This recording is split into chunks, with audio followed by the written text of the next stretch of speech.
नमस्कार, मैं हूं मनमोहन भट्ट। हम सब लोग जानते हैं कि सरकार जनता से वसूले गए टैक्स से ही चलती है। टैक्स के नए नए रास्ते तलाशने का काम सरकार का होता है ताकि उसकी आमदनी बढ़ती जाए। एक नया फंडा, एक नया प्रारूप तैयार हुआ है टोल टैक्स, यानी जो सड़कें बनती हैं वो पीपीपी मोड पर बनती हैं। एक प्राइवेट ठेकेदार उस सड़क को बनाता है, उसका जो टैक्स कलेक्शन होता है उसमें कुछ हिस्सा सरकार का होता है और कुछ उस ठेकेदार का होता है जो उस सड़क के निर्माण का काम करता है। टोल टैक्स का जो कलेक्शन है वो केंद्र सरकार के हाथ में है। National highway authority of India in सड़कों के बनाने का काम कर रही है और टोल टैक्स फास्टैग के जरिए वसूलने का काम शुरू हो चुका है। जुलाई के महीने में 103 करोड़ रुपए एक दिन में पूरे देश भर से टोल टैक्स वसूला गया। यह अपने आप में एक बहुत बड़ी रकम है। जब से फास्टैग लागू हुआ है उसके बाद मार्च महीने में 107 करोड़ रुपए सबसे ज्यादा टैक्स कलेक्शन एक दिन इकट्ठा हुआ था। लेकिन उसके बाद लॉकडाउन की सिचुएशन आ गई, लोगों ने घर से निकलना बाहर बंद कर दिया, सड़कों पर गाड़ियों की रफ्तार थम गई, पहिए थम गए, गाड़ियां सड़कों पर नहीं थी, इसलिए टोल कलेक्शन कम हो गया।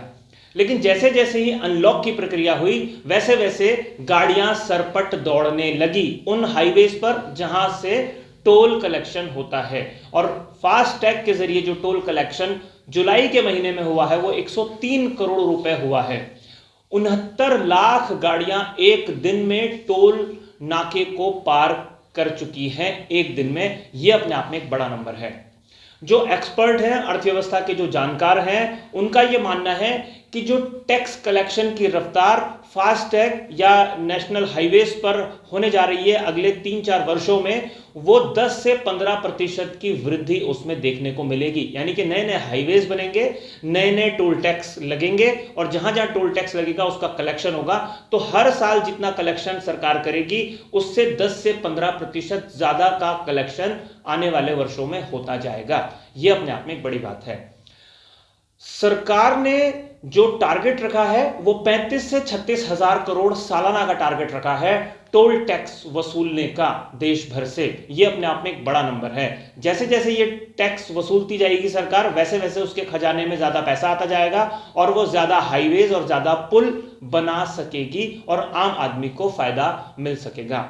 लेकिन यहां पर एक बड़ी समस्या भी है कि जो लोग टोल रोड का इस्तेमाल करते हैं उनको कई बार जरूरत से ज्यादा का टैक्स देना पड़ता है। जितनी सड़क की लंबाई होती है उसके लिए यदि 100 रुपए टोल टैक्स देना पड़ता है तो कई बार सिर्फ 5 या 10 किलोमीटर के लिए भी आम आदमी को उतना ही टैक्स देना पड़ता है।